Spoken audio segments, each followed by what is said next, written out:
Sometimes life hangs by the thinnest thread, and it's the bonds we've built that determine whether we live or die. For Cowboy Jake Morrison, that thread would come in the form of a horse he once saved from certain death. When outlaws ambush Jake in Devil's Canyon, bullets fly and blood spills onto the desert sand. Jake falls hard, his body broken, miles from help under the blazing sun.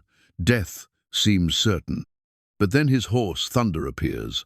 This Mustang Jake rescued years ago does something that defies all logic. What happens next shocks everyone in Cedar Ridge and proves that loyalty runs deeper than we ever imagined. Will Thunder's incredible act be enough to save the man who once saved him? Before we jump back in, tell us where you're tuning in from, and if this story touches you, make sure you're subscribed, because tomorrow I've saved something extra special for you. The leather journal cracked like old bones when Jake Morrison opened it that morning. Its worn pages filled with 3 decades of cattle drives, weather observations, and the quiet reflections of a man who'd spent most of his life under an endless sky. The faded ink told stories of hard winters, good years, and the gradual understanding that came to those who listened more than they spoke. Cedar Ridge wasn't much to look, had a cluster of weathered buildings huddled against the Montana wind like old friends, sharing warmth around a dying fire. But Jake had called it home for 15 years, ever since he'd drifted north from Texas with nothing more than his horse, his rifle, and a reputation for treating animals better than most men treated their neighbors. The town had grown comfortable with Jake's quiet ways. He never started trouble, never finished his whiskey before settling his tab, and never failed to tip his hat to the ladies. But it was his way with horses that truly set him apart. Men would travel 50 miles to have Jake Morrison gentle their mounts because somehow he spoke their language. 3 years ago, on a particularly brutal winter morning, Jake had found Thunder half dead in a ravine, the young Mustang's leg twisted at an unnatural angle, his eyes already glazing with the acceptance that comes to wild things when they know their time has come. Most men would have put the animal out of its misery. Jake saw something else, spirit too fierce to surrender, a heart that beat with the same stubborn rhythm as his own. "Easy now," Jake had whispered, his breath forming clouds in the bitter air as he approached the trapped horse. Thunder's ears flicked forward, and in that moment, something passed between them that neither man nor beast could fully understand. It was recognition, perhaps, or simply the acknowledgement that they were both survivors in a world that asked too much and gave too little. For 6 weeks, Jake nursed Thunder back to health in the small barn behind his cabin. He reset the leg with wooden splints and torn strips from his own shirts, fed the horse by hand when infection took his appetite, and sat up through endless nights watching for signs of fever. The other men in town thought he'd lost his mind, spending good money on veterinary medicine for a wild horse that would likely run the moment he was strong enough. They were wrong about the running. When Thunder finally walked without limping, when his coat regained its lustrous sheen and his eyes burned bright with health, he stayed. Not because he was tamed, Thunder would never be truly tamed, but because he had chosen Jake Morrison as surely as Jake had chosen him. It was a partnership built on mutual respect, sealed by shared understanding, and strengthened by the kind of loyalty that men spend lifetimes searching for. Doc Henley, a thin man with gentle hands and the patience of a saint, often remarked that he'd never seen such communication between man and animal. "That horse reads you like scripture," he'd say, watching as Thunder responded to Jake's slightest gesture or change of posture. "And you understand him just as clear." Sheriff Walsh, a barrel-chested man with graying whiskers and eyes that missed nothing, appreciated Jake's steady nature in a land where steady men were scarce as honest politicians. "Morrison's the kind of fellow you want watching your back," he'd tell anyone who asked. "Reliable as sunrise and twice as welcome." Martha, who ran the saloon with the efficiency of a general and the warmth of a favorite aunt, saved Jake's usual table by the window where he could keep an eye on Thunder tied to the hitching post outside. She'd learned that Jake preferred coffee to whiskey, conversation to card games, and always had a story about some animal he'd helped or some small kindness he'd witnessed. The rhythm of their days had become as predictable as the seasons. Jake would rise before dawn, check on Thunder, and tend to whatever work needed, doing breaking horses for the local ranchers, helping with roundups, or simply offering his knowledge to anyone who asked. Thunder would follow him through town like a great dog, never straying far, always alert to his master's mood and needs. Their bond had become something of a local legend. Children would gather to watch Thunder perform simple tricks that Jake had never actually taught, himboing when Jake tipped his hat, pawing the ground the same number of times Jake tapped his boot, or gently taking carrots from small hands with the delicacy of a lady receiving flowers. But it was the quiet moments that revealed the true depth of their connection. On summer evenings, Jake would sit on his porch with Thunder grazing nearby, and they would watch the sun sink behind the mountains in comfortable silence. Sometimes Jake would read aloud from his journal, sharing the day's observations with the only creature he trusted completely. Thunder would lift his head at the sound of Jake's voice, ears forward, as if he truly understood every word. The morning of the cattle drive, Jake felt an unusual restlessness in Thunder's behavior. The horse kept looking toward the mountains, his ears swiveling at sounds Jake couldn't hear, his whole body tense with an awareness that seemed to reach beyond the visible world. Jake made a note of it in his journal, a simple line that would later seem prophetic. Thunder senses something coming. Mr. Patterson, owner of the Triple Bar Ranch, had hired Jake to help move a herd of cattle to market in Billings, a routine job that should have taken 3 days of easy riding through familiar country. The pay was good, the weather fair, and Jake had made the journey a dozen times before. There was no reason to expect trouble. But Thunder knew better. As they prepared to leave Cedar Ridge, the mustang kept turning back toward town, his dark eyes reflecting a knowledge that Jake wished he had heeded. The horse's reluctance was subtly slight hesitation when Jake mounted, an unwillingness to break into his usual eager trot, a persistent checking over his shoulder as if memorizing the view. "What's got into you, boy?" Jake asked, patting Thunder's neck as they joined the other riders at the edge of town. Thunder's skin twitched under his touch, the way it did before storms, and for a moment Jake considered turning back. But responsibility called, and Jake Morrison had never walked away from an honest day's work. The cattle drive began like any other, with dust and noise and the comfortable banter of men who had worked together before. Jake rode point, guiding the herd along trails he could navigate, blindfolded, while Thunder moved beneath him with the fluid grace of water flowing downhill. They were a perfect team, anticipating each other's movements, working in harmony born of countless hours spent learning each other's ways. But Thunder's unease never left him. Even as they settled into the familiar rhythm of the drive, the horse remained alert, his head high, nostrils flaring as he tested the wind for scents that might spell danger. Jake found himself scanning the horizon more frequently, trusting Thunder's instincts even when his own senses detected nothing amiss. They made good time that first day, pushing the herd through open country under a sky so blue it hurt to look at directly. Jake felt the satisfaction that came from work, well done, from being exactly where he belonged, doing exactly what he was meant to do. Thunder seemed to relax slightly as the miles passed, though he never completely lost that edge of alertness that had marked the morning. As evening approached and they began looking for a place to bed down the cattle, Jake opened his journal one final time, writing by the dying light of day. His entry was brief, focusing on the weather and the herd's condition, but he ended with a line that would haunt him later. "Thunder's been jumpy all day. Maybe he knows something I don't." The next morning would bring answers to Thunder's premonitions, but they would come at a price that neither man nor horse could have imagined. In the growing darkness, Jake closed his journal and checked Thunder's hobbles one last time, running his hand along the horse's neck in a gesture of affection that had become as natural as breathing. Thunder nickered softly and leaned into Jake's touch, and for a moment all was right with the world. They were partners, friends, and family, rolled into one unbreakable bond. Tomorrow would test that bond in ways that would astonish everyone who heard their story, proving that some loyalties run deeper than blood, stronger than steel and truer than any promise ever spoken aloud.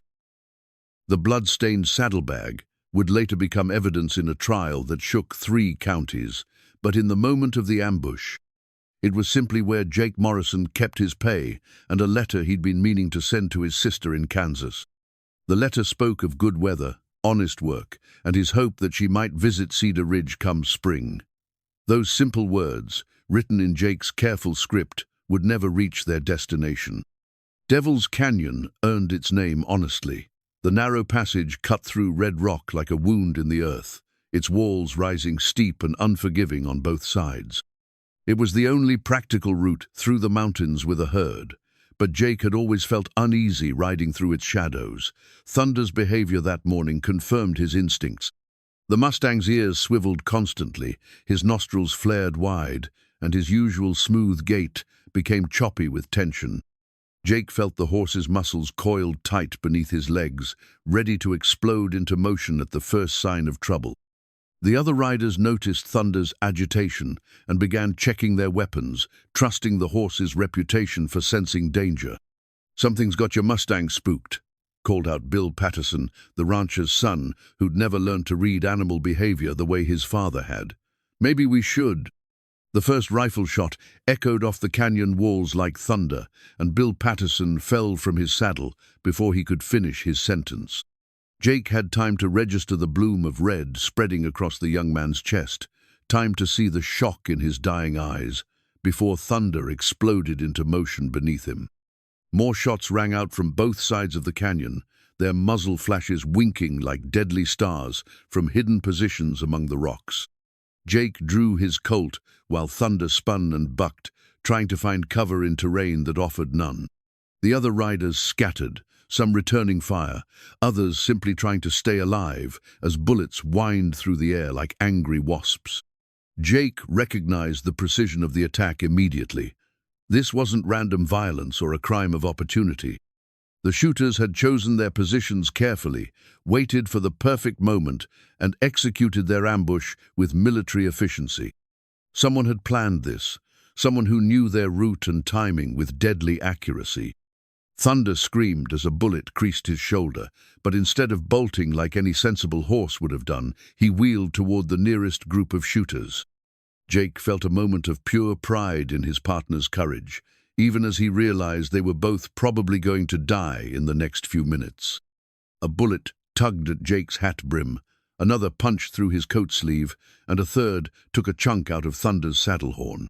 Jake returned fire methodically, trying to make every shot count, while Thunder danced and spun beneath him like a creature possessed. The horse seemed to anticipate where the shots would come from, moving a split second before Jake's conscious mind could process the danger. Then Jake felt the impact that changed everything. The bullet caught him high in the chest, spinning him halfway out of the saddle before Thunder's sudden turn threw him clear. Jake hit the rocky ground hard, his rifle flying from his hands, his vision exploding into stars and darkness.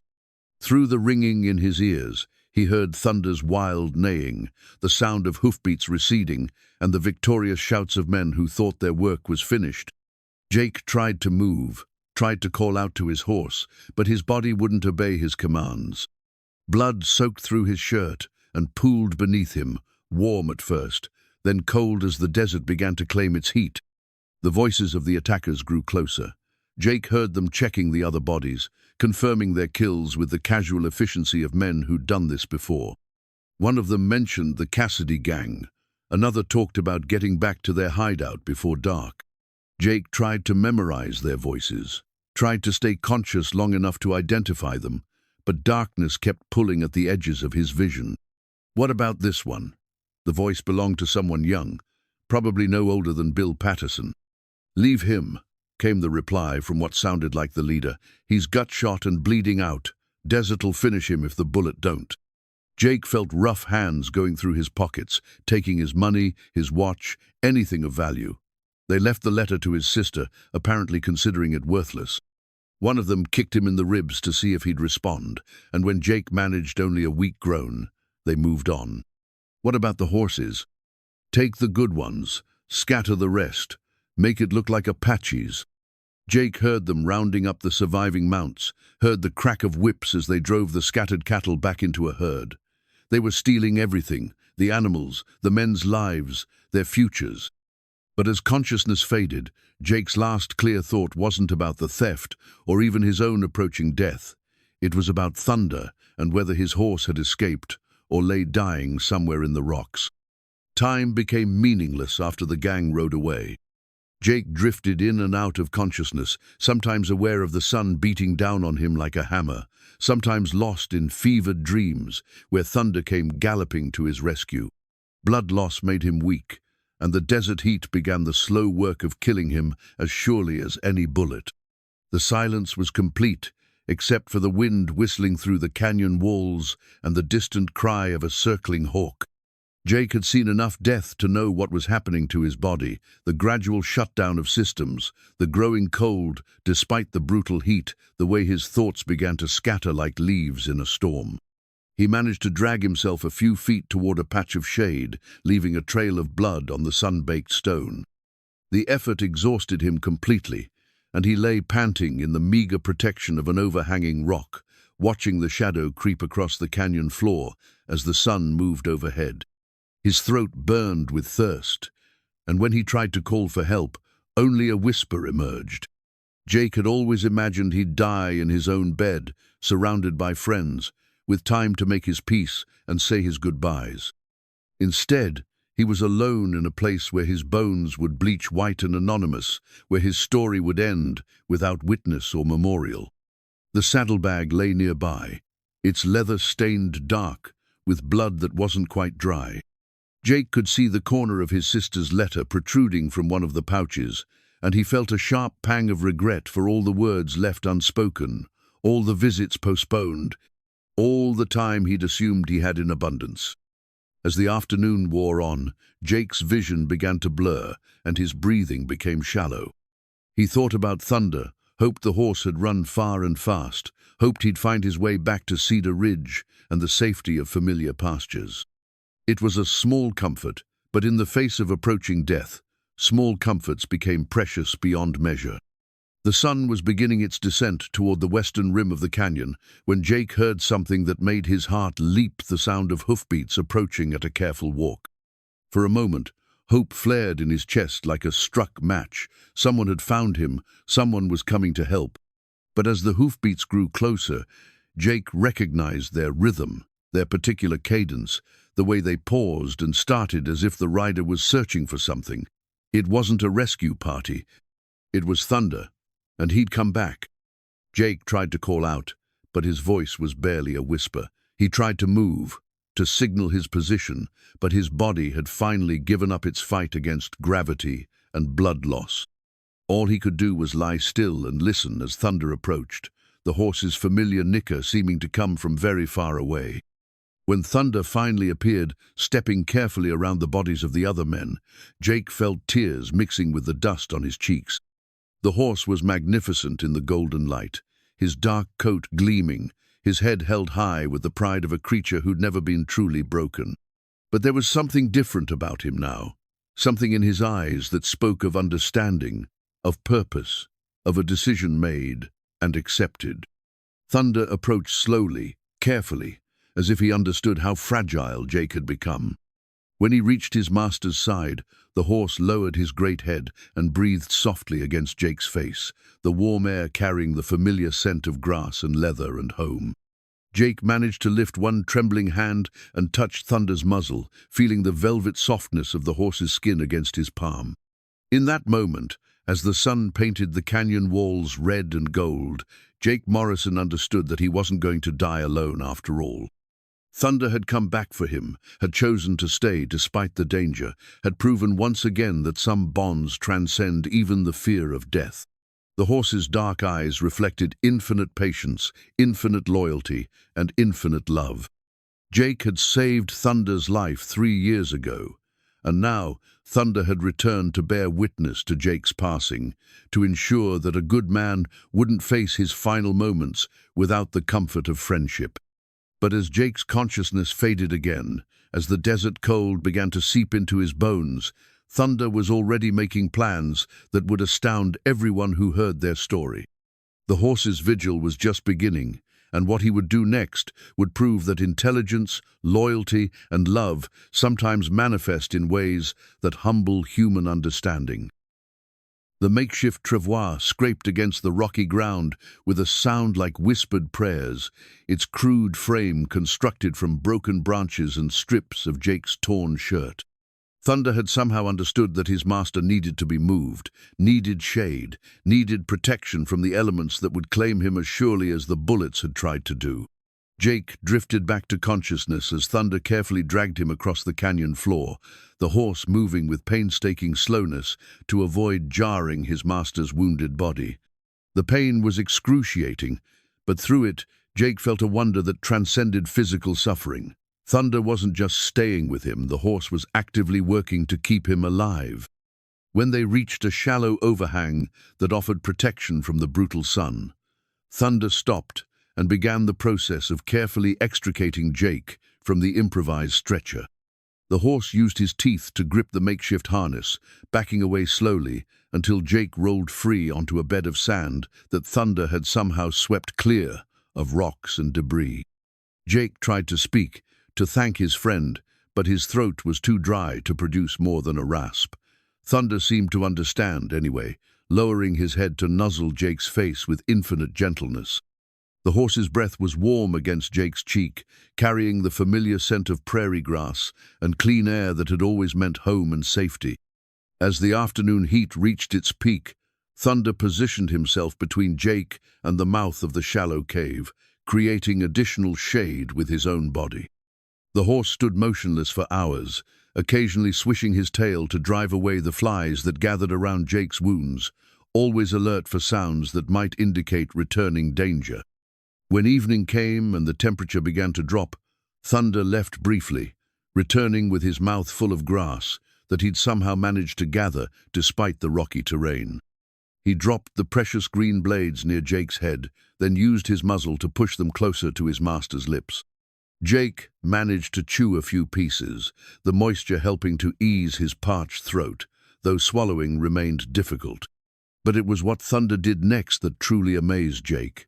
The horse disappeared again, this time for nearly an hour, and Jake began to fear that Thunder had finally come to his senses and abandoned this hopeless vigil. The thought filled Jake with a loneliness deeper than any physical pain, not anger at Thunder for leaving, but sorrow that such a magnificent creature had wasted precious time on a lost cause. Then Thunder returned, and Jake's eyes widened in disbelief. The horse carried something in his mouth, the piece of cloth that had been soaked in water and was still dripping. Thunder had found water somewhere in this desert wasteland and had figured out how to transport it back to his dying master. Thunder approached carefully and began to squeeze drops of water from the cloth into Jake's mouth, the horse's movements precise and deliberate. Jake swallowed gratefully, the precious liquid soothing his throat and giving him strength enough to whisper, "Good boy, Thunder, good boy." The horse's ears perked forward at the sound of Jake's voice, and Thunder nickered softly in response. It was a conversation more meaningful than most Jake had shared, with human beings, a exchange of gratitude, affection, and mutual understanding that needed no words to be complete. As darkness fell across the canyon, Thunder settled down beside his master, close enough to share his body heat, but careful not to put weight on Jake's injured side. The horse remained alert throughout the night, his head lifting at every sound, his ears swiveling to track the movements of nocturnal creatures that might pose a threat.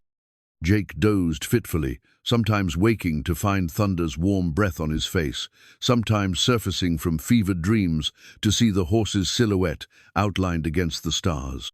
In his delirium, Jake's mind wandered back to the day he'd found Thunder in that snowy ravine, and he marveled at the circular nature of their story. Then he had been the rescuer, now their roles were reversed. The memories came in fragments, disconnected scenes from a life that suddenly seemed much longer and richer than he'd realized. He remembered his childhood in Texas, helping his father work their small ranch, learning to read the language of horses and cattle and weather. He remembered the day he'd decided to head north, driven by restlessness and the desire to see country he'd only heard about in stories. He remembered his first glimpse of Cedar Ridge, how the town had seemed like something out of a dream, with its neat buildings and friendly people. He remembered Martha's warm smile when he'd first walked into her saloon, how she'd immediately made him feel welcome despite his travel-stained clothes and empty pockets. Most of all, he remembered Thunder, not just the dramatic rescue in the ravine, but all the quiet moments that had followed. The first time Thunder had come to him willingly, the gradual building of trust, the daily rituals that had bound them together as surely as any legal contract. Thunder grazing peacefully while Jake sat on his porch in the evenings, Thunder's excited whinny when Jake approached each morning, the way Thunder would lean into Jake's touch when he thought no one was watching, a gesture of affection as pure as anything Jake had ever experienced. Near dawn, Thunder rose and made another journey to his mysterious water source, returning with another soaked cloth. This time, Jake was alert enough to watch the process more carefully, noting how Thunder used his teeth to position the cloth, how he squeezed it with careful pressure to release the water without waste. "You're smarter than most people I know," Jake whispered, and Thunder's tail flicked as if he understood the compliment. As the second day began, Jake's condition seemed to stabilize somewhat. The bleeding had slowed, though he remained desperately weak, and Thunder's regular water deliveries were keeping dehydration at bay. But Jake knew that time was still his enemy. Without proper medical care, infection would set in, and his body's reserves were already dangerously low. Thunder seemed to understand the urgency as well. The horse spent more time away from the cave now, sometimes disappearing for hours at a time, and Jake began to suspect that Thunder was exploring their surroundings, looking for something or someone who might help. The thought both comforted and worried Jake. Thunder's intelligence was remarkable, but expecting him to organize a rescue seemed like asking too much, even from such an extraordinary animal. Still, Jake had learned never to underestimate his partner, and if anyone could find a way to bring help, it would be Thunder. On his longest absence yet, Thunder was gone from mid-morning until late afternoon. Jake spent those hours drifting between sleep and wakefulness, sometimes talking aloud to keep his spirits up, sometimes simply listening to the wind and trying to stay positive. When Thunder finally returned, he seemed different, more agitated, more purposeful, as if he'd made a decision that would change everything. The horse brought water as usual, then spent several minutes nuzzling Jake's face and neck, an unusual display of affection that felt almost like a goodbye. Jake's heart clenched with sudden fear. Had Thunder decided that this vigil was hopeless? Was he preparing to leave for good? "Don't give up on me, boy," Jake whispered, his voice stronger than it had been since the shooting. "I'm not ready to quit yet." Thunder whinnied softly and touched his muzzle to Jake's forehead, then did something he'd never done before. The horse began to paw the ground in a complex pattern, creating marks in the sand that meant nothing to Jake, but seemed to have great significance to Thunder. When he finished, Thunder looked directly into Jake's eyes, as if trying to communicate something vital. Then Thunder turned and trotted toward the mouth of the canyon, moving with more purpose than Jake had seen since the ambush. Jake called after him, his voice echoing off the walls, but Thunder didn't look back. The horse disappeared around a bend in the canyon, leaving Jake alone with growing shadows and the terrible knowledge that his best friend in the world had just said goodbye. But Thunder hadn't given up. As Jake would later learn, the horse was embarking on a journey that would test every ounce of his intelligence, endurance, and devotion. Thunder was going for help, and he wouldn't rest until he found it or died trying. Jake's silver pocket watch had belonged to his grandfather, then his father, and finally to him 3 generations of Morrison, men who'd understood the value of time and the importance of keeping one's word. Now it lay in the sand beside Jake's still form, its crystal face catching the morning light, while Thunder repeatedly nudged it with his muzzle, as if the gleaming timepiece held some crucial significance. 3 days had passed since the ambush, and Jake existed in a twilight world between life and death, his consciousness floating in and out like tide water. Thunder had returned from his mysterious journey the previous evening, but something had changed in the horse's behavior. He was more urgent now, more desperate, spending long periods staring toward the mouth of the canyon while making soft, whinnying sounds that seemed almost like calls for help. The horse's care had kept Jake alive far longer than should have been possible. Thunder continued his regular water runs, somehow finding moisture in this seemingly barren landscape and transporting it back in makeshift sponges of cloth and vegetation. He'd also begun bringing different types of plantsome that Jake recognized as having medicinal properties, others that seemed chosen purely for their nutritional value.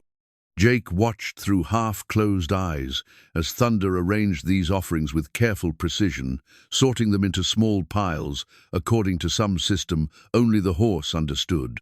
When Thunder was satisfied with his arrangement, he would select specific plants and use his teeth to position them near Jake's mouth, sometimes chewing them first to release their juices. "You're trying to doctor me, aren't you?" Jake whispered during one of his clearer moments. Thunder's ears swiveled toward the sound of his voice, and the horse nickered softly in response. There was something almost human in Thunder's dark eyes, an intelligence that seemed to grow deeper with each passing hour. The memories came more frequently now, perhaps Jake's mind's way of preparing for whatever transition lay ahead. He remembered the day he'd first seen Thunder, broken and dying in that snowy ravine. The young mustang had fought him at first, fear overriding pain, but Jake had persisted with gentle words and patient movements until Thunder allowed him close enough to help. The parallel between then and now wasn't lost on Jake. Once again, one of them was dying, while the other refused to give up hope. The roles had reversed, but the fundamental equation remained the same: loyalty, devotion, and the stubborn belief that love could overcome even the most desperate circumstances. During the long afternoons when the heat made movement impossible, Jake found himself talking to Thunder about things he'd never shared with another living soul. He spoke about his childhood in Texas, about the father who'd taught him to read weather and animal behavior, about the mother who'd died when he was 12 and left a hole in his heart that had never quite healed. He talked about his dreams tooth spread he'd hoped to buy someday, the family he'd thought about starting if he ever found the right woman, the simple desire to leave the world a little better than he'd found it. Thunder listened to it all with the patience of a priest taking confession, occasionally nickering softly as if to encourage Jake to continue. "I never told anyone this," Jake said during one particularly lucid moment, "but I used to pretend you could understand every word I said. Turns out I might not have been pretending after all." Thunder had developed a habit of checking Jake's wounds regularly, sniffing carefully at the bandages Jake had fashioned from his torn shirt. The horse seemed to know which injuries were most serious, focusing his attention on the chest wound that continued to seep blood, despite Jake's efforts to keep it clean. But it was Thunder's behavior with the pocket watch that truly puzzled Jake. The horse had become fixated on the timepiece, nudging it repeatedly, sometimes picking it up in his teeth and carrying it short distances before returning it to Jake's side. The watch had stopped working when Jake hit the ground, its hands frozen at 2:47, marking the exact moment when everything changed. On the fourth morning, Jake woke to find Thunder missing again. The horse's absences were becoming longer and more frequent, and Jake was beginning to understand that Thunder was working on some kind of plan. The thought filled him with equal measures of hope and dread-hope that Thunder might actually succeed in bringing help, dread that the horse might exhaust himself in the attempt. When Thunder returned near midday, he was clearly agitated. The horse paced back and forth at the mouth of the cave, occasionally whinnying loudly, as if calling to someone in the distance. His coat was lathered with sweat, suggesting he'd traveled far and fast, and there was dirt under his hooves that didn't match the local terrain. "Where have you been going, boy?" Jake asked, though he didn't expect an answer. Thunder approached and began his usual ministrations, checking wounds, offering water, arranging the medicinal plants, but his movements were quick and distracted, as if his mind was elsewhere. That afternoon brought a change in the canyon's acoustics that even Jake's fever-dulled senses could detect. There was an echo now where none had existed before, a subtle alteration in the way sound bounced off the walls that suggested something was different about the surrounding landscape. Thunder noticed it too, his head lifting sharply at sounds that Jake couldn't identify. As evening approached, Thunder became increasingly restless. He would settle beside Jake for a few minutes, then rise and pace to the canyon entrance, then return to check on his master before repeating the cycle. His ears were constantly in motion, swiveling to track sounds that remained invisible to Jake's human senses. "What is it, Thunder?" Jake whispered. "What do you hear out there?" Thunder's response was to return to the pocket watch, picking it up once again and carrying it to Jake's side. This time, however, the horse didn't simply drop it. Instead, Thunder held the watch carefully in his teeth and began to shake his head, making the timepiece catch the light and send reflections dancing across the cave walls. Suddenly, Jake understood. Thunder wasn't playing with the watch. He was trying to use it as a signal, creating flashes of light that might be visible to anyone searching the canyon. The horse had figured out that the reflective surface could serve as a beacon, a way to attract attention from a distance. "That's brilliant," Jake breathed, reaching up to touch Thunder's neck. "You're absolutely brilliant." Thunder continued his signaling for nearly an hour as the sun moved across the sky, positioning himself at different angles to maximize the watch's reflective potential. When the light began to fade, he carefully returned the timepiece to Jake's side and settled down for what Jake sensed would be another long night of vigil. But something had changed in Thunder's demeanor. There was an expectancy now, a sense of anticipation that suggested the horse believed his efforts might soon bear fruit. Thunder's ears remained pricked forward throughout the night, and several times Jake saw him lift his head as if listening to distant sounds that never quite resolved into anything Jake could identify. Near dawn, Thunder rose and began what had become his morning ritual, the journey to wherever he'd found water in this desolate place. But before he left, the horse did something unprecedented. He approached Jake and gently gripped the pocket watch in his teeth, then began backing away slowly, as if asking permission to take it with him. "Go ahead, boy," Jake whispered, understanding somehow that this was important. "Take it."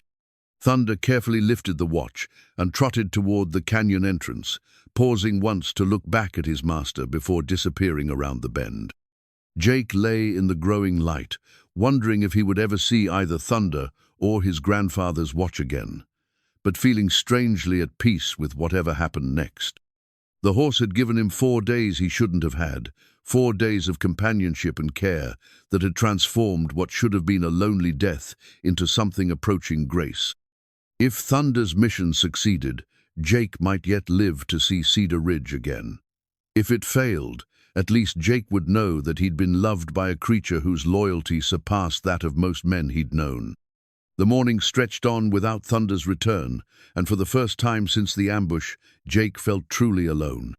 The silence pressed against him like a physical weight, broken only by the distant cry of a hawk and the whisper of wind through the canyon walls. Jake closed his eyes and tried to imagine Thunder's journey, tried to send his strength and his hope along with his faithful friend. Somewhere out there, Thunder was carrying Jake's most precious possession toward an uncertain fate, guided by an intelligence that defied every assumption about what animals could and couldn't understand. The pocket watch had become more than a timepiece. It was a symbol of their bond, a message carried by love across a landscape that had claimed so many lives. Jake Morrison had always believed that some connections transcended the boundaries between species, that loyalty and devotion were universal languages that could bridge any gap. Now, as he lay dying in a desert canyon, he was about to discover just how far those connections could reach, and just how much one horse was willing to sacrifice for the man who had once saved his life. Thunder's distinctive hoofprint, pressed deep into the mud beside Miller's Creek, told a story that Doc Henley would puzzle over for years to come. The print was clear and perfect, each detail of Thunder's unshod hoof preserved in the soft earth like a signature left by someone who wanted to be found. But what made it extraordinary wasn't its clarity, it was its location and the desperate intelligence behind its placement. The horse had arrived in Cedar Ridge at full gallop, just as the church bells were calling people to Sunday morning service, his coat dark with sweat, his eyes wild with an urgency that stopped conversations mid-sentence. Martha saw him first from the saloon's front window, her hand flying to her mouth as she recognized Jake Morrison's horse approaching without his rider. "Sweet Lord," she whispered, then called out loudly enough for half the town to hear. "It's thunder! Something's happened to Jake!" People poured out of buildings along Main Street, their Sunday clothes forgotten as they gathered around the frantic horse. Thunder paced in tight circles, whinnying loudly, his whole body trembling with exhaustion and something that looked remarkably like desperation. When anyone approached too close, he would shy away, then immediately return, as if he wanted human contact, but couldn't quite accept it. Sheriff Walsh pushed through the crowd, his experienced eyes taking in Thunder's condition, the sweat, the way he favored his left shoulder where a bullet had creased him, the foam around his mouth that spoke of a hard, sustained run. Most telling of all was what Thunder carried, clenched carefully in his teeth. Jake's silver pocket watch, its chain dangling free. "Easy there, boy," Sheriff Walsh said, extending his hand slowly toward Thunder's muzzle. "Easy now." Thunder allowed the sheriff to approach, then very deliberately opened his mouth and dropped the pocket watch into Walsh's palm. The timepiece was damaged, its crystal cracked, its hands stopped at 2:47. But it was definitely Jake's. Everyone in town knew the ornate silver case that had belonged to 3 generations of Morrison men. "Where's Jake, Thunder?" Sheriff Walsh asked, as if he expected an answer. "Where's your master?" Thunder's response was immediate and unmistakable. The horse wheeled around and trotted toward the edge of town, stopping after 50 yards to look back at the gathered crowd. When no one followed, Thunder returned, circling the sheriff with increasing agitation, occasionally pawing the ground with enough force to scatter dust and pebbles. Doc Henley stepped forward, his medical bag in hand. "That horse is trying to tell us something," he said quietly. "Look at his behavior. This isn't random panic. He's trying to communicate." As if responding to the doctor's words, Thunder suddenly broke away from the crowd and galloped toward Miller's Creek, the small stream that provided Cedar Ridge with its water supply. The townspeople followed at a run, their Sunday shoes slipping on the muddy bank as they watched Thunder splash into the shallow water. The horse stood in the creek for a moment, then very deliberately lifted his right front hoof and brought it down hard in a patch of soft mud on the far bank. He repeated this action 3 times, each hoof print clear and distinct, before looking back at the humans as if to ensure they understood the significance of his actions. "He's leaving us a trail," breathed Doc Henley. "That horse is showing us which direction Jake went." Sheriff Walsh was already thinking like a lawman. "Bill Patterson was supposed to be on that cattle drive. When did they leave?" "Thursday morning," called out Martha. "Jake stopped by for coffee before they headed out. Said they'd be back by Sunday." "It's Sunday now," Walsh said grimly, and if Thunder came back alone, he didn't need to finish the sentence. Everyone understood what a riderless horse usually meant in this country. Thunder seemed to sense the shift in the crowd's mood, the growing understanding of the situation's seriousness. The horse approached Sheriff Walsh again, this time more calmly, and began what could only be described as a deliberate attempt at communication. Thunder would take a few steps in one direction, then stop and look back to see if anyone was following. When no one moved, he would return and repeat the process, his frustration evident in every line of his body. "He wants us to follow him," said young Tommy Miller, the blacksmith's apprentice. "He's trying to lead us somewhere." "Could be a trap," muttered old Pete Carver, who'd survived 3 Indian wars and trusted nothing that seemed too convenient. "Horse shows up without his rider, tries to lead us out into the wilderness. Maybe somebody's using him as bait." But Doc Henley was studying Thunder's behavior with the careful attention he usually reserved for diagnosing illness. "Look at his eyes," he said quietly. "Look at how he moves. This isn't a horse that's been spooked or confused. This is an animal with a purpose." Sheriff Walsh made the decision that would save Jake Morrison's life. "I'm taking a small party out to follow Thunder's trail. If it's a trap, we'll be ready for it. If Jake's in trouble, He left that possibility unspoken as well.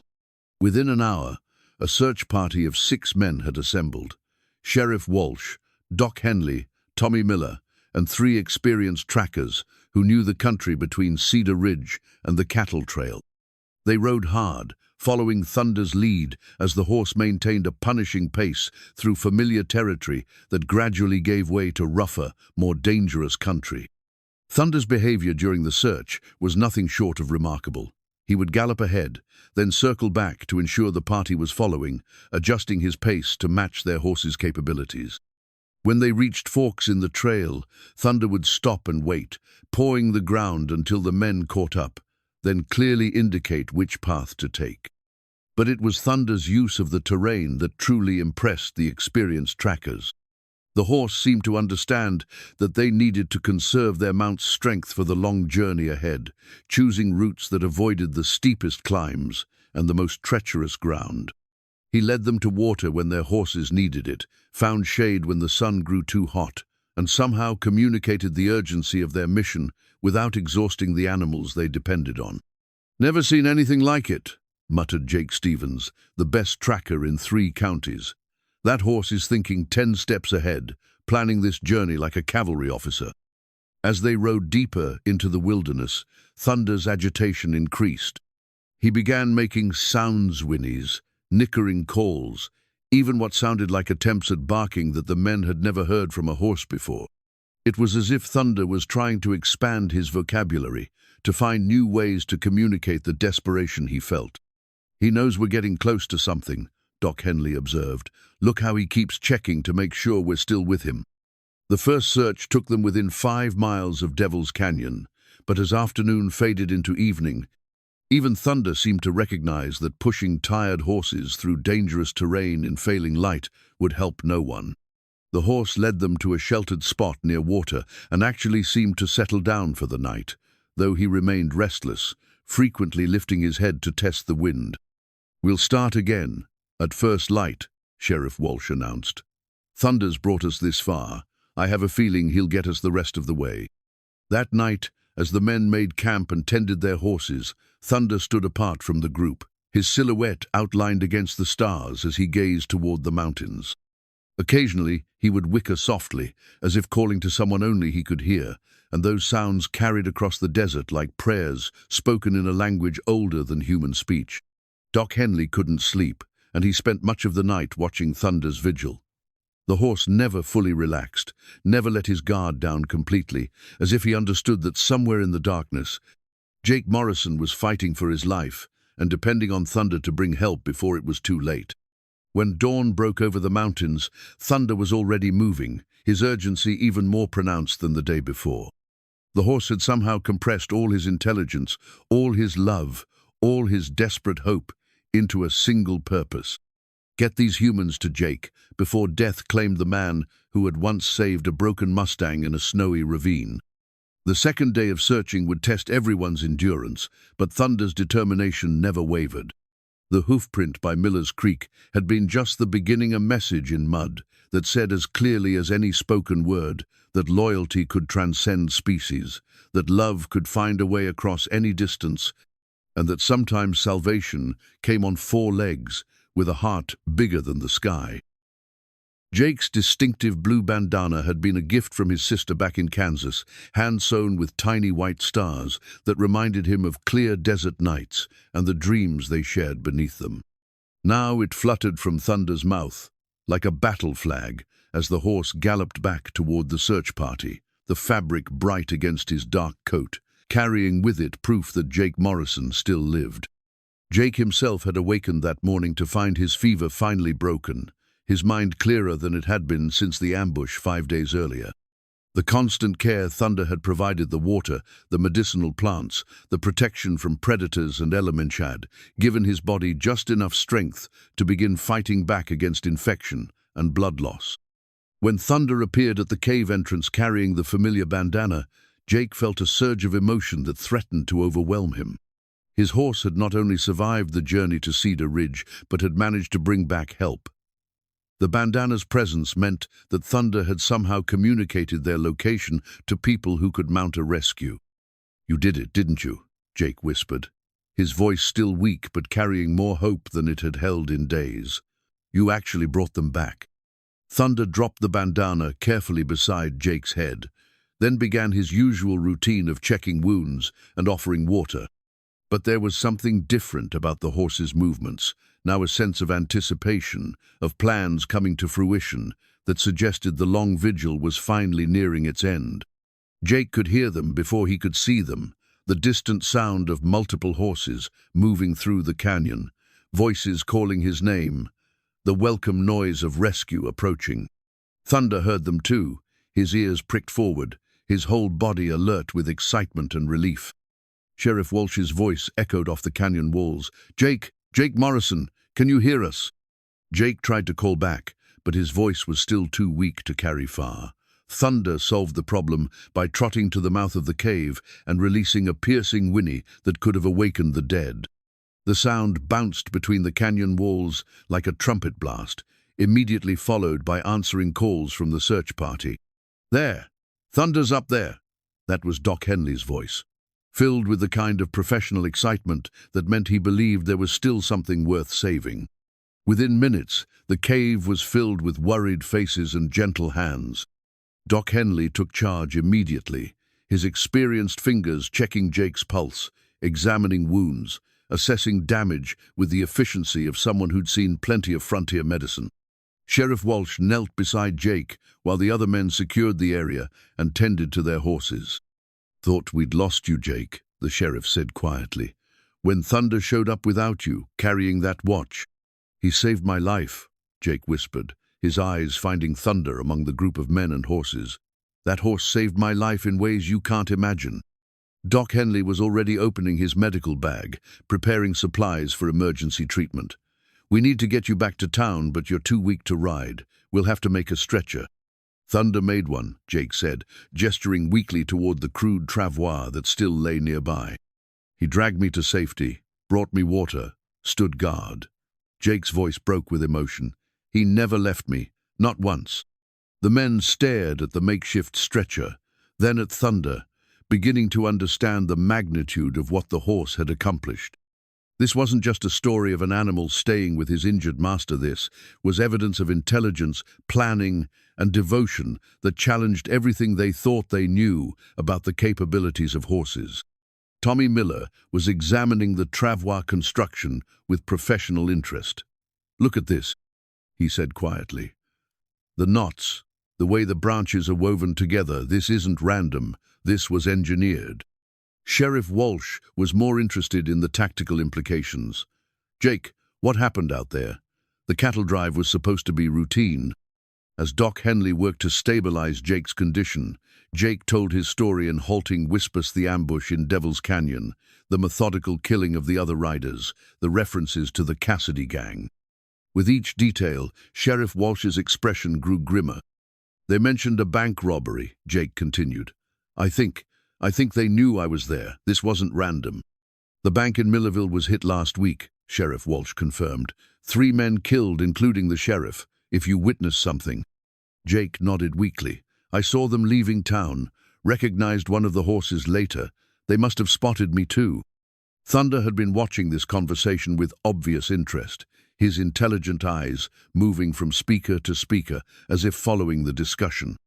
When Jake mentioned the bank robbery, Thunder's ears flicked forward, and he made a sound that was almost conversational in tone. "That horse understands every word we're saying," Doc Henley muttered, looking up from bandaging Jake's wounds. "I've been practicing medicine for 20 years, and I've never seen anything like this." The journey back to Cedar Ridge took 2 days, with Jake transported on an improved version of Thunder's original travois. Throughout the trip, Thunder maintained his protective vigil, never straying far from his master's side, always alert for signs of trouble or changes in Jake's condition. But it was Thunder's behavior during their rest stops that truly amazed the rescue party. The horse would scout their surroundings thoroughly before allowing the men to make camp, test water sources before the other horses were allowed to drink, and position himself as a sentry throughout the night. His actions suggested not just loyalty, but tactical thinking that impressed even the experienced trackers. On the second night, as they camped within sight of Cedar Ridge, Thunder did something that left everyone speechless. The horse approached each member of the rescue party individually, touching his muzzle to their hands in what could only be interpreted as a gesture of gratitude. When he reached Doc Henley, Thunder actually bowed his head, as if acknowledging the doctor's role in saving Jake's life. "I'll be damned," whispered Jake Stevens, the old tracker. "That horse just thanked us." Word of their approach had reached town ahead of them, and half of Cedar Ridge was waiting when they finally arrived. Martha had prepared Jake's room above the saloon.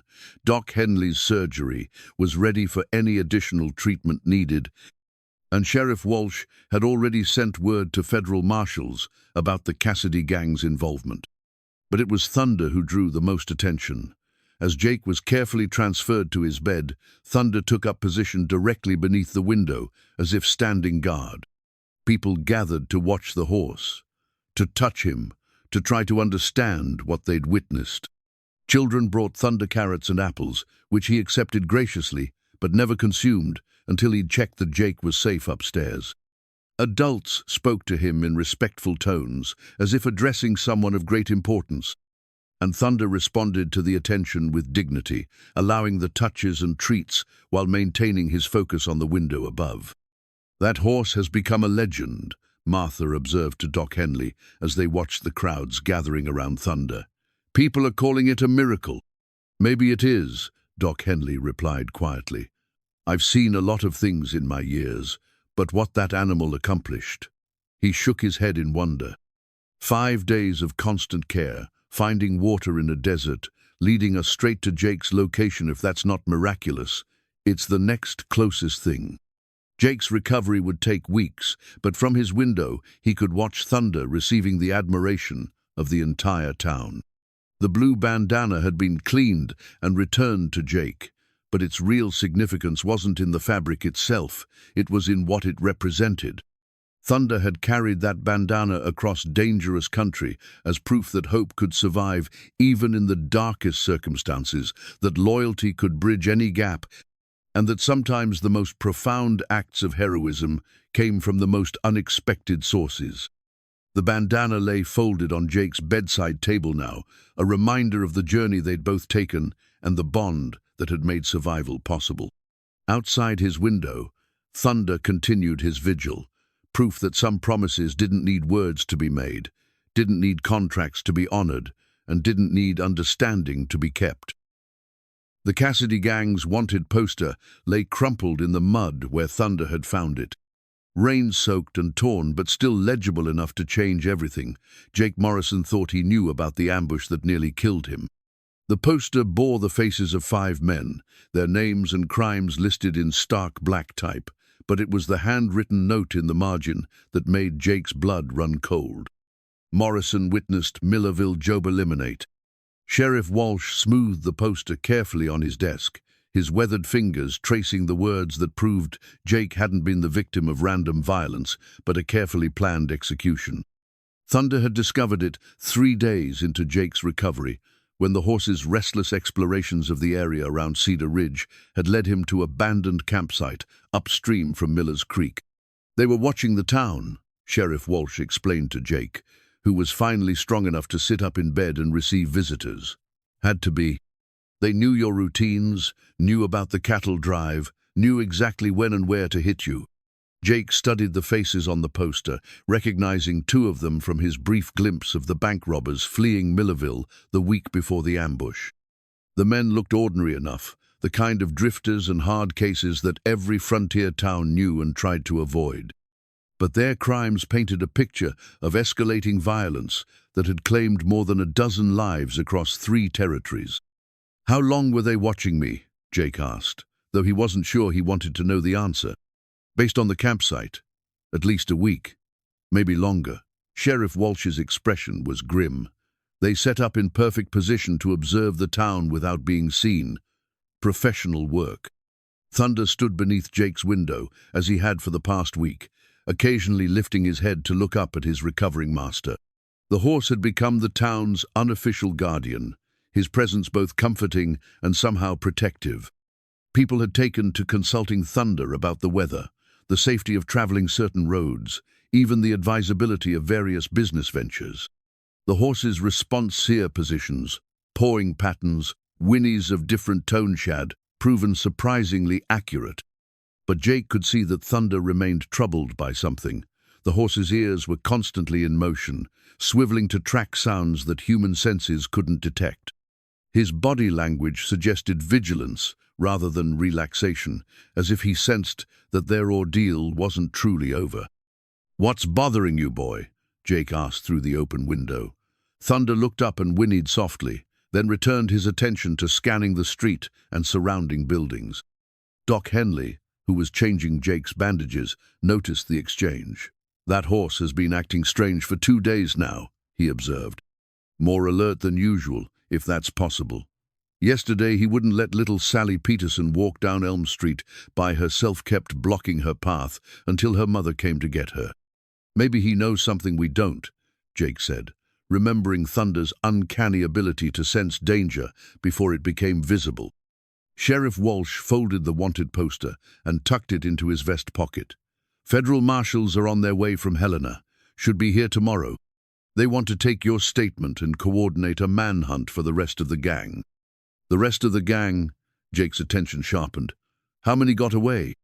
"According to this," Walsh tapped his pocket, "there were 5 in the original group. We found 3 bodies in Devil's Canyon. Looks like they had a falling out over the division of spoils. That leaves 2 still out there." Thunder's behavior suddenly made sense. The horse had always been able to detect approaching strangers long before humans could see or hear them. If members of the Cassidy gang were still in the area, still tracking Jake to finish their original mission, Thunder would be the first to know. As if summoned by Jake's thoughts, Thunder suddenly went rigid beneath the window, his head raised high, nostrils flaring as he tested the wind. The horse backed away from the hitching post, then moved to the center of the street where he could see in all directions. His posture was unmistakably that of a sentry who'd detected something wrong. "Sheriff," Jake called urgently, "you need to look outside. Thunder's sensing something." Walsh moved to the window, just as Thunder released a warning whinny that brought people out of buildings all along Main Street. The horse was clearly agitated now, pacing in tight circles while keeping his attention focused on the eastern edge of town. "I don't see anything," Walsh muttered, but his hand was already moving to his gun. "But if that horse thinks there's trouble coming..." Thunder's next action removed all doubt about the seriousness of the situation. The horse galloped directly to the saloon's front door and began pawing the ground with increasing urgency, whinnying repeatedly in what could only be interpreted as a warning. When Martha appeared in the doorway, Thunder actually gripped her sleeve gently in his teeth and tried to pull her back inside. "Good Lord," Martha breathed. "He's trying to tell us to take cover." Sheriff Walsh was already moving toward the door. "Doc, keep Jake away from the windows. Everyone else, get inside and stay down." But Jake was struggling to get out of bed, his injuries protesting every movement. "Sheriff, wait. If it's the Cassidy gang, they're here for me. Using the town as cover puts everyone in danger. You're in no condition to..." "Thunder!" Jake called through the window. "Thunder, come here." The horse approached immediately, positioning himself directly below the window where Jake could see him clearly. Jake studied Thunder's behavior, noting the direction of his attention, the specific pattern of his agitation, the way he kept looking back toward the saloon, as if calculating distances and defensive positions. "They're coming from the east," Jake said with certainty. "At least 2 riders, maybe more. Thunder's trying to position himself between them and the building." Sheriff Walsh squinted toward the horizon. "How can you tell all that?" "3 years of learning to read him," Jake replied. "That horse has been my early warning system since the day I found him. He's never been wrong."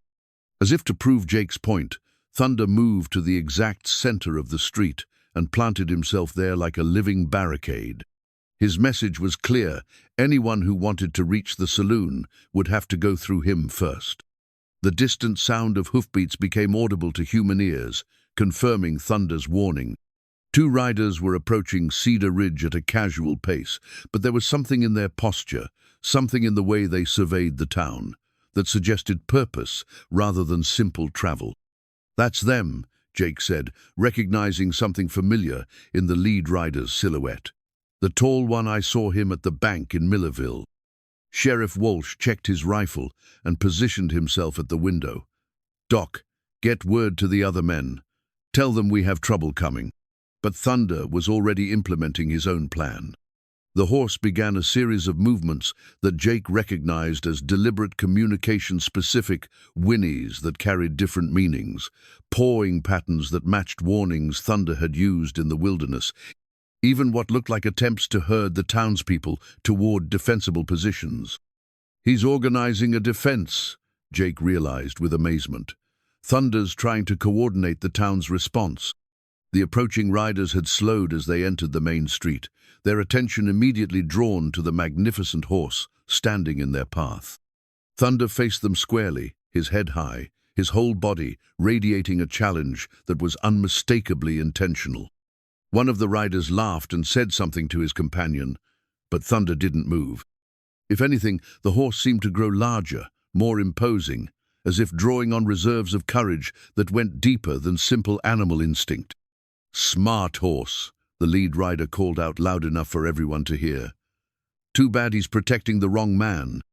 That's when Jake Morrison understood that the final confrontation was about to begin, and that Thunder, loyal, intelligent, impossibly brave, Thunder was putting himself directly in harm's way to protect the man who had once saved his life. The circle was about to close, but neither Jake nor Thunder would face it alone. They had each other. They had the loyalty of a town that had watched a miracle unfold, and they had the kind of bond that could face down any danger. The wanted poster in Sheriff Walsh's pocket had revealed the truth about the ambush, but it was Thunder's courage that would determine how their story ended. Jake's father's Colt revolver felt heavy in his trembling hands as Thunder carefully carried it up the outside stairs to the saloon's second floor. The weapon's walnut grip worn smooth by 3 generations of Morrison men who'd understood that sometimes a man had to stand and fight. The horse had retrieved it from the canyon during one of his mysterious journeys, somehow understanding that Jake would need it for what was coming. The final confrontation was only minutes away, and Jake could feel the weight of everything that had led to this moment: the ambush, Thunder's incredible rescue, the discovery of the wanted poster, and now the arrival of the surviving gang members who'd come to finish what they'd started. His wounds still ached, his strength remained limited, but with Thunder's help, he was finally ready to face his enemies. Sheriff Walsh had positioned himself at the front window of the saloon, his rifle trained on the 2 riders who had stopped at the far end of Main Street. The men were clearly studying the situation, noting Thunder's defensive position, counting the number of armed citizens who had emerged from various buildings. They were professionals. Jake realized the kind of men who didn't take unnecessary risks, but who also didn't walk away from unfinished business. "They know they're outnumbered," Walsh observed quietly. "But they're not leaving." Jake managed to prop himself up in bed, the Colt within easy reach. Through his window, he could see Thunder maintaining his position in the street, the horse's intelligent eyes tracking every movement of the approaching riders. There was something almost military in Thunder's bearing, as if he'd assumed command of the town's defenses and was coordinating their response. Doc Henley moved carefully away from the window, his medical bag in hand. "Jake, you shouldn't be handling firearms in your condition. One wrong move, and you could reopen those wounds." "Doc," Jake said quietly, "if those men get past Thunder and the sheriff, my wounds won't matter anyway." Martha appeared in the doorway, her face pale but determined. "Most of the women and children are in the church basement. The men are armed and ready. What do you need us to do?" Before anyone could answer, Thunder released a piercing whinny that seemed to carry specific meaning. The horse had developed an entire vocabulary of sounds during their ordeal, and Jake had learned to interpret many of them. This particular call meant immediate danger, but it also carried a note of defiance that suggested Thunder wasn't intimidated by the approaching threat. "He's telling everyone to get ready," Jake translated, "but he's also letting those riders know that this town is under his protection." The lead redearth tall man Jake, recognized from Millervillen, nudged his horse forward at a walk, his companion following slightly behind and to the left. Their formation was tactical, designed to divide defensive fire and create multiple angles of attack. These weren't desperate men making a last stand. They were experienced killers implementing a plan. Thunder's response was immediate and sophisticated. The horse moved to intercept the lead rider while simultaneously positioning himself to screen the saloon from the second man's line of sight. His movement was fluid and purposeful, like a chess master making an opening move that would control the entire board. "Look at that," Sheriff Walsh breathed in amazement. "That horse is thinking 3 moves ahead." The riders stopped again, perhaps 50 yards from Thunder's position. Jake could see them talking, probably reassessing their approach, now that they understood they were facing more than just a stubborn animal. Thunder had become the town's tactical commander, and his defensive positioning was forcing them to reconsider their entire strategy. The tall rider called out, his voice carrying clearly in the desert air, "Morrison, we know you're in there. Come out and we'll make this quick." Jake's impulse was to respond, to step outside and face them man to man, but Thunder apparently had other ideas. The horse immediately moved to block the most direct path between the riders and the saloon, while releasing a series of sounds that Jake had learned meant no and dangerous, and something that might have been wait. "That horse is giving you tactical advice," Sheriff Walsh observed with dark humor. "And it's good advice. Let them come to us." Through the window, Jake could see other townspeople taking positions behind cover. Tommy Miller at the blacksmith shop with a shotgun, Jake Stevens on the roof of the general store with a rifle, even old Pete Carver crouched behind a water trough with his ancient musket. Thunder's example had inspired the entire community to stand together against these outlaws. The second rider was growing impatient. Jake could see it in his posture. He kept looking toward his companion, then at Thunder, then back toward the alleys and side streets that might offer alternative approaches to their target. But Thunder seemed to anticipate every possibility, adjusting his position to maintain control of the battlefield.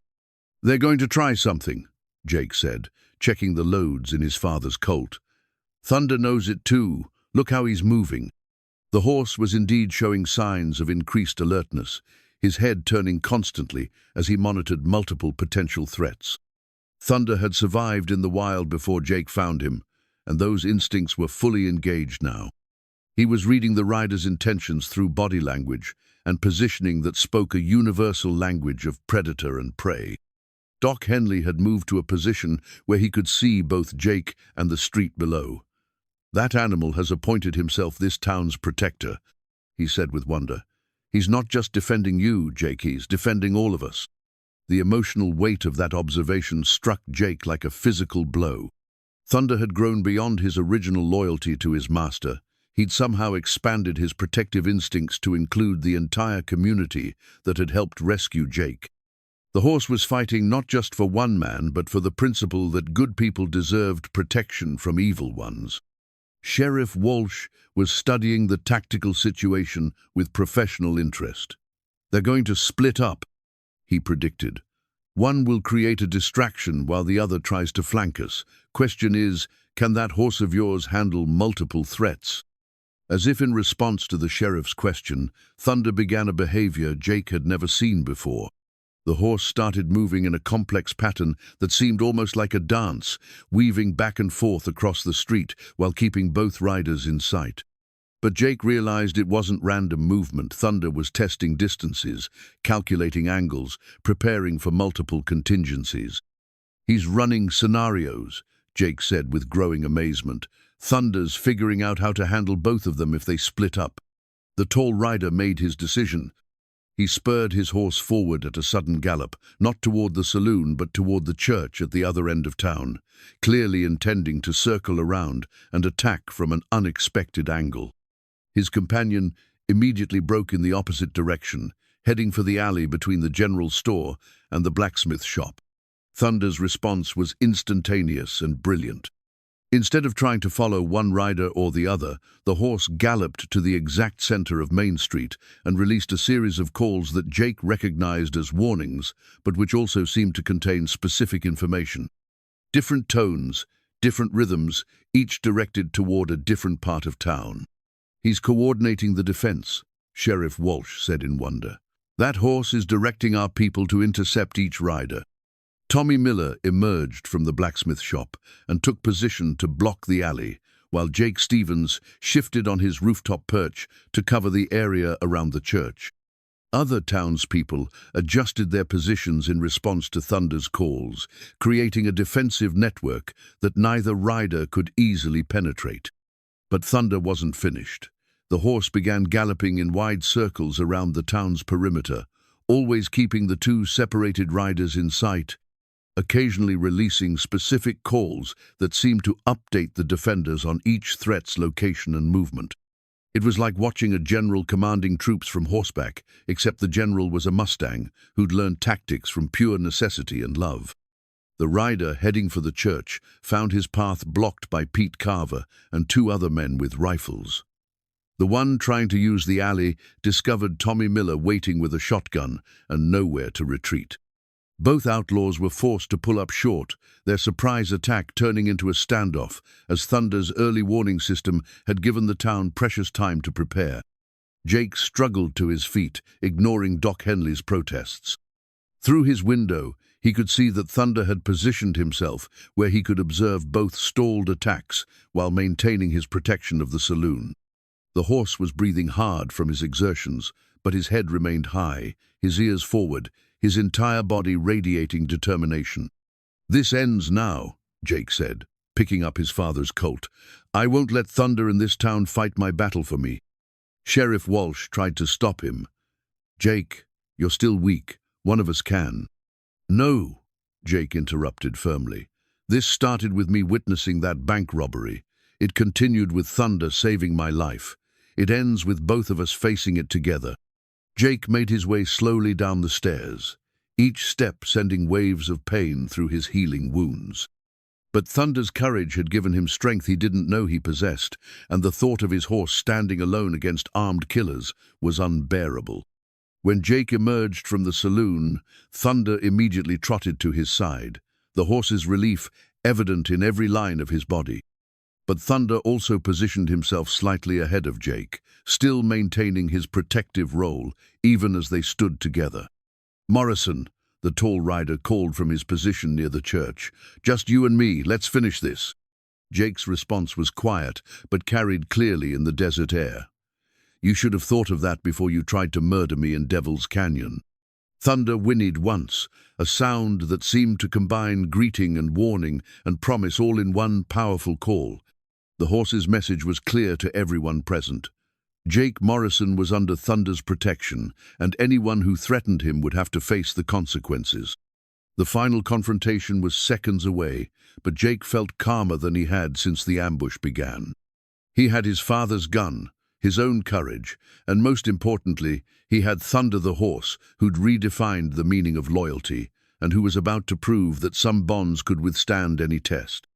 The sun was reaching its peak, casting sharp shadows across Main Street and creating perfect conditions for the showdown that would determine whether justice or violence would have the final word in Cedar Ridge.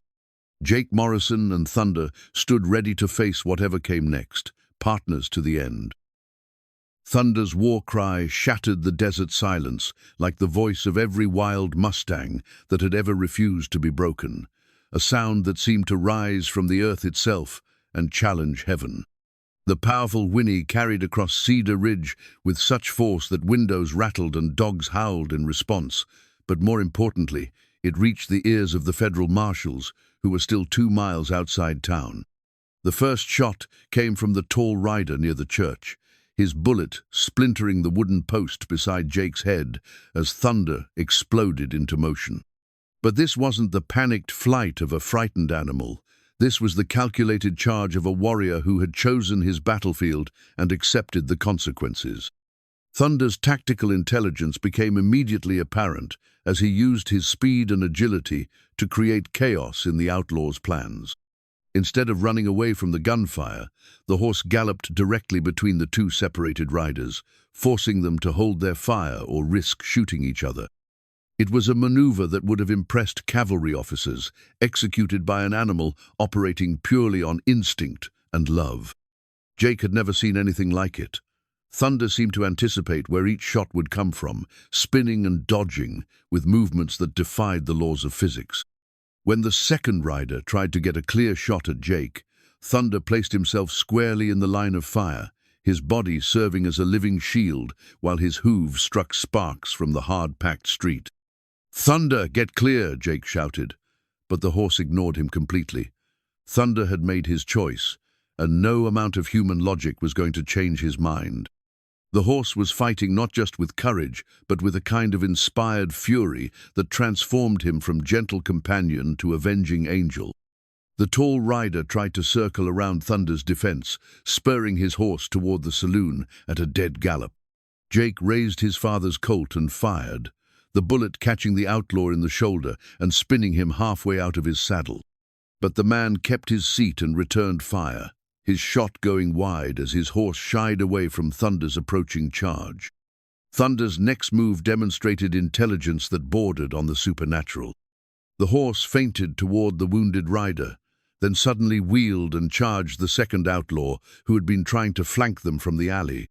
Thunder's timing was perfect to reach the man just as the outlaw was taking careful aim at Jake's exposed position. The collision was tremendous. Thunder's shoulder caught the rider's horse in the chest, sending both animal and man tumbling to the ground in a cloud of dust and confusion.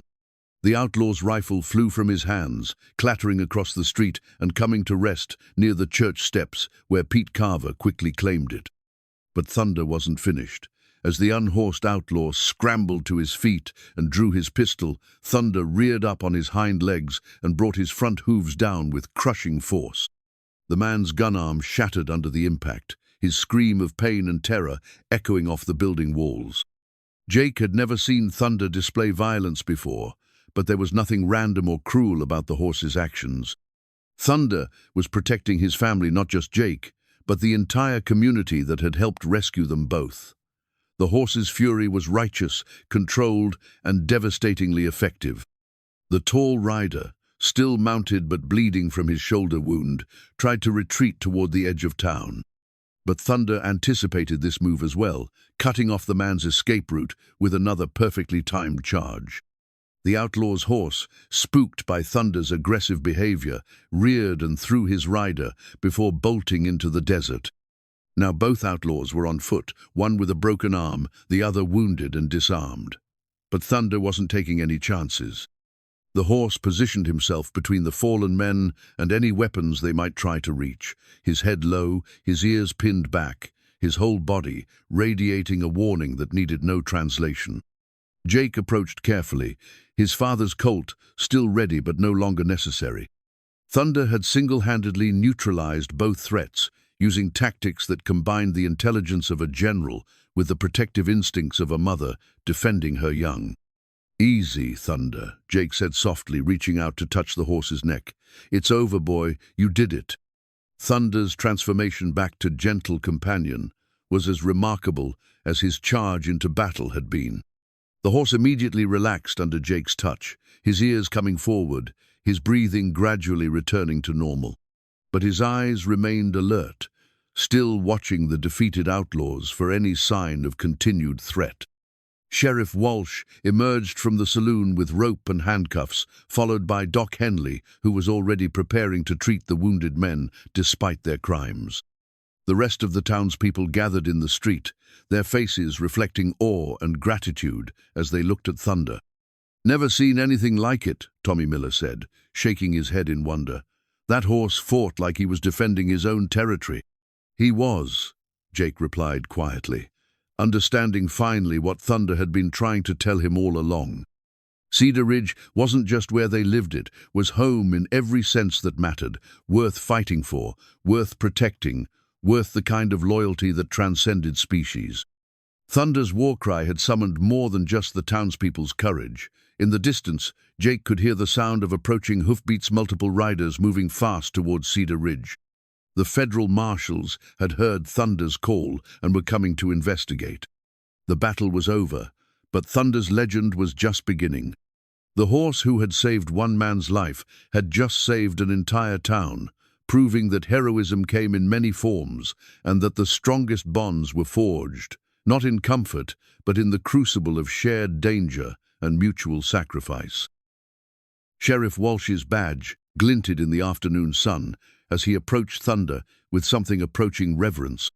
The star-shaped piece of metal representing more than just law enforcement, it had become a symbol of the courage and sacrifice that protected civilized society from chaos. What he was about to do had never been done before in the territory, but then again, no horse had ever earned it the way Thunder had. The federal marshals arrived just as Sheriff Walsh was securing the last of the handcuffs on the captured outlaws. Marshal Harrison, a tall man with steel-gray hair and eyes that had seen too much frontier justice, took in the scene with professional assessment two wounded prisoners, an entire town standing in respectful silence around a magnificent horse, and Jake Morrison alive when he should have been dead. "Sheriff Walsh," Marshal Harrison said, dismounting from his lathered horse. "We heard gunfire and what sounded like a war cry that could wake the dead." "That was Thunder," Jake said simply, his hand resting on the horse's neck. "He called for help." Marshal Harrison studied Thunder with growing interest. "This is the horse that led the rescue party? The one that's been keeping you alive?" "This is the horse that just defeated the Cassidy gang," Sheriff Walsh corrected. "Single-handedly, I might add. Most impressive tactical display I've ever witnessed." The marshal's skepticism was evident until Doc Henley began relating the details of Thunder's rescue efforts, the 5-day vigil in Devil's Canyon, the intelligence the horse had shown in bringing help, and finally, the remarkable battle they'd all just witnessed. With each detail, Marshal Harrison's expression shifted from doubt to amazement to something approaching reverence. "You're telling me," the marshal said slowly, "that this horse organized the town's defense, neutralized 2 armed killers, and probably saved a dozen lives in the process?" "That's exactly what I'm telling you," Sheriff Walsh replied. "And I'm prepared to swear to it in any court in the territory." Thunder seemed to understand that he was the subject of conversation, but his attention remained focused on Jake's condition. The horse had noticed that Jake was swaying slightly on his feet, weakened by the excitement and physical strain of the confrontation. Without being asked, Thunder moved closer to his master, offering his shoulder as support. Marshal Harrison observed this interaction with fascination. "I've been tracking outlaws for 15 years, he said quietly. "Seen men do terrible things and brave things, but I've never seen loyalty like that." The crowd that had gathered around them included most of Cedar Ridge's population, and Jake could see in their faces the same wonder that he'd felt during those desperate days in the canyon. Thunder had become more than just a horse to these people. He'd become a symbol of everything they valued about frontier life: courage, loyalty, self-sacrifice, and the bonds that held communities together against all odds. Sheriff Walsh cleared his throat and stepped forward, his hand resting on his badge. "Thunder," he said formally, as if addressing a fellow officer, "you have served this community with distinction, courage, and honor. You've protected the innocent, defeated the guilty, and proved that heroism comes in many forms." Thunder's ears pricked forward, and the horse seemed to understand the solemnity of the moment. His intelligent eyes moved from the sheriff to Jake to the gathered crowd, as if acknowledging each person's role in their shared story. "Therefore," Sheriff Walsh continued, unpinning his badge, "by the authority vested in me by the territory of Montana, I hereby appoint you as honorary deputy of Cedar Ridge, with all the respect and recognition that position entails." The sheriff approached Thunder slowly, respectfully, and gently pinned the badge to the horse's halter. Thunder stood perfectly still during the ceremony, his head held high, his bearing dignified and proud. When Sheriff Walsh stepped back, Thunder nickered softly, not the sound of an animal acknowledging a treat, but something that sounded remarkably like acceptance of responsibility. The crowd erupted in applause and cheers, but Thunder's attention remained focused on Jake. The horse seemed to understand that the formal recognition was meaningful, but his primary concern would always be the man who had saved his life 3 years ago in a snowy ravine. Marshal Harrison shook his head in wonder. "I've seen a lot of things in my time, but I've never seen anything like this. That horse didn't just fight," commanded. "He coordinated. He protected everyone."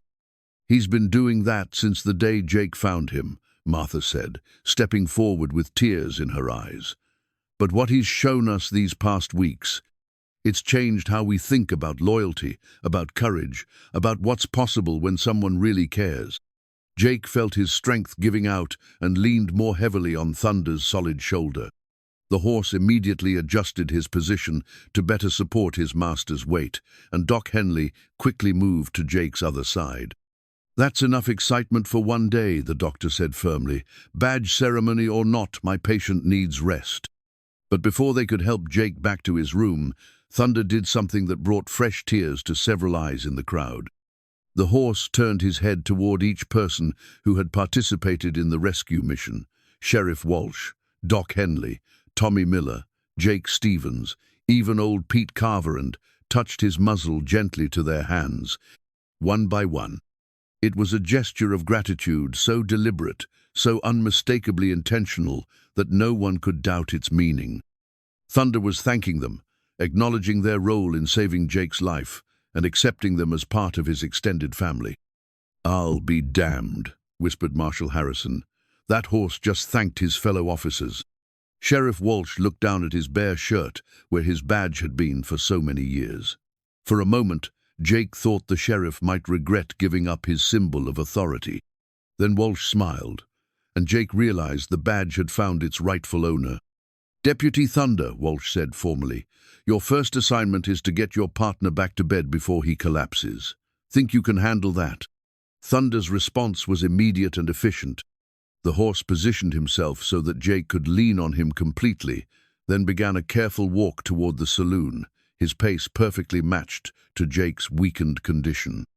The crowd parted respectfully, recognizing that they were witnessing something more significant than just a man and his horse.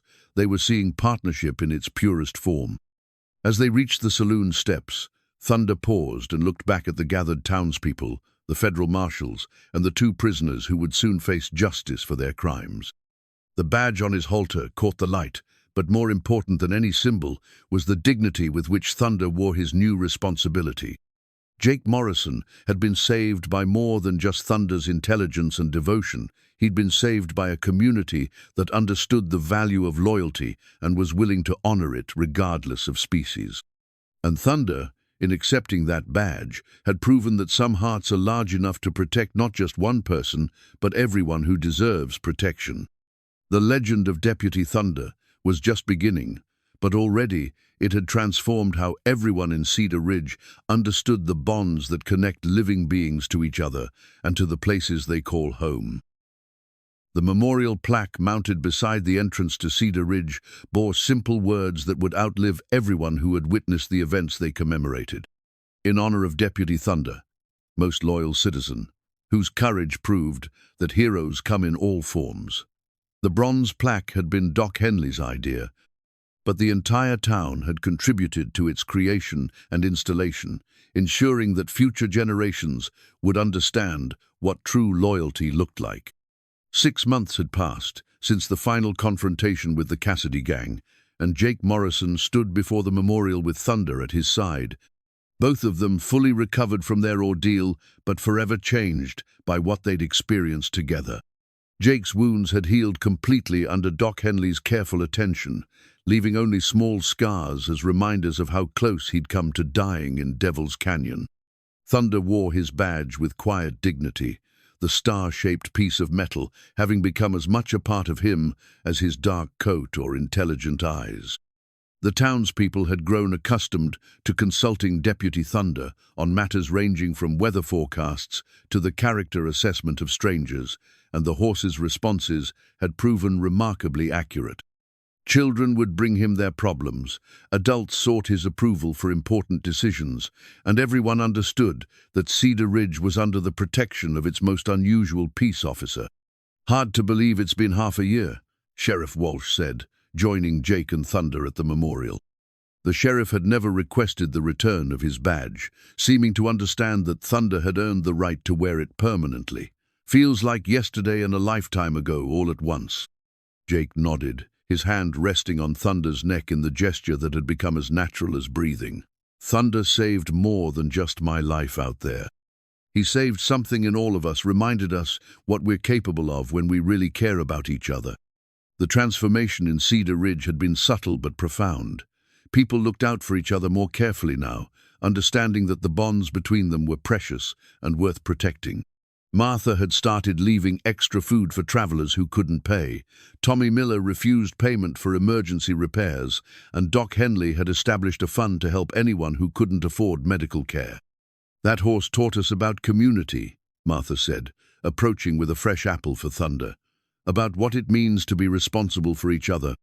Thunder accepted the apple graciously, but as always, his primary attention remained focused on Jake. The horse had never lost his protective instincts, though they'd evolved from desperate vigilance to gentle watchfulness. Thunder could sense Jake's moods, anticipate his needs, and provide comfort or encouragement as circumstances required.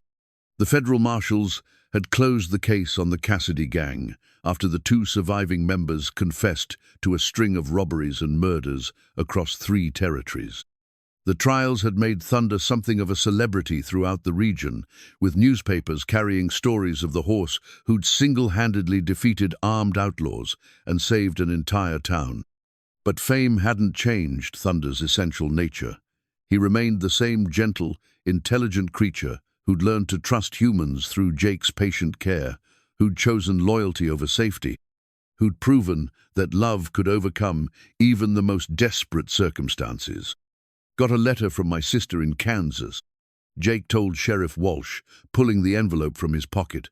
"She's coming for a visit next month. Says she wants to meet the famous Deputy Thunder." Thunder's ears perked forward at the mention of visitors, and Jake smiled at his partner's obvious interest. The horse had developed distinct preferences about people, welcoming some warmly while remaining cautious around others. His judgment had proven so reliable that the townspeople had learned to trust Thunder's initial reactions to strangers. As evening approached and the daily routine of Cedar Ridge began winding down, Jake and Thunder made their customary walk through town. It was both a patrol and a social call, allowing Thunder to check on his extended family while giving Jake the pleasure of seeing how their story had inspired others. They stopped by the church where Pastor Williams was teaching Sunday school children about the importance of loyalty and sacrifice, using Thunder's example to illustrate abstract virtues in concrete terms. They visited the schoolhouse where Miss Peterson was having her students write essays about heroism, with Thunder serving as both inspiration and frequent subject. At the general store, Mr. Henderson showed them the new display of books about famous horses throughout history, with Thunder's picture prominently featured among legendary animals who'd served humanity with distinction. Thunder examined his image with what appeared to be mild interest, then moved on to more pressing concerns, checking the store's security and ensuring that Mrs. Henderson wasn't carrying anything too heavy. Their final stop was always Doc Henley's office, where Thunder would patiently allow the doctor to check his condition, and Jake would update his recovery journal with observations about the day's events.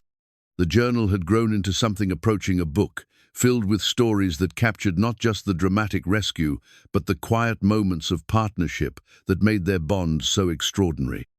"You know," Doc Henley said, as he completed Thunder's examination, "I've been thinking about sending some of these stories to the Territorial Medical Journal. What Thunder accomplished, the water delivery, the medicinal plants, the protective behavior, it challenges everything we think we know about animal intelligence." Jake looked at Thunder, who was standing patiently while the doctor worked. "I stopped trying to figure out how much Thunder understands. I just know that he understands enough, and that's what matters." As they prepared to head home, Thunder performed his evening ritual of checking the locks on important buildings, testing the wind for unusual scents, and positioning himself where he could observe the approaches to town. His vigilance had become so much a part of Cedar Ridge's security that people slept better knowing Deputy Thunder was on duty. At Jake's cabin, Thunder settled into his customary spot beside the porch where he could watch the road while staying close to his master. The arrangement had evolved naturally over the months, neither man nor horse needing to discuss the practical benefits of Thunder's protective positioning. Jake sat in his favorite chair and opened his journal to record the day's events, a habit that had begun during his recovery and had become an essential part of processing the miraculous changes in his life. Tonight's entry would be brief but meaningful. 6 months since Devil's Canyon. Thunder and I both stronger for the experience. The town has become our extended family, and we've become theirs. Some bonds don't need explaining, they just need honoring.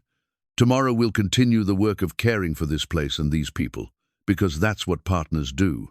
That's what family does. Thunder nickered softly, as if agreeing with Jake's assessment, then settled down for the night, with his head positioned so he could see both the road and his master's porch. The badge on his halter caught the moonlight, but more important than any symbol was the contentment in Thunder's dark eyes, the peace that comes to those who found their purpose and fulfilled it completely. In the distance, a coyote howled at the moon, but Thunder didn't stir. He'd learned to distinguish between sounds that meant danger and those that were simply part of the night's natural symphony. His vigil continued, patient and protective, the faithful watch of a deputy who took his responsibilities seriously and a friend who would never abandon his post. Jake Morrison had always believed that some connections transcended ordinary understanding, but he'd never imagined that saving a broken horse in a snowy ravine would lead to this a partnership that had redefined heroism for an entire community and proved that loyalty, properly given and received, could transform the world. As sleep began to claim him, Jake's last conscious thought was gratitude for Thunder's courage, for the town's support, for the chance to witness what was possible when love refused to accept defeat. Outside his cabin, Deputy Thunder maintained his watch, guardian and friend, protector and family, the living proof that some bonds are stronger than death and more enduring than time itself.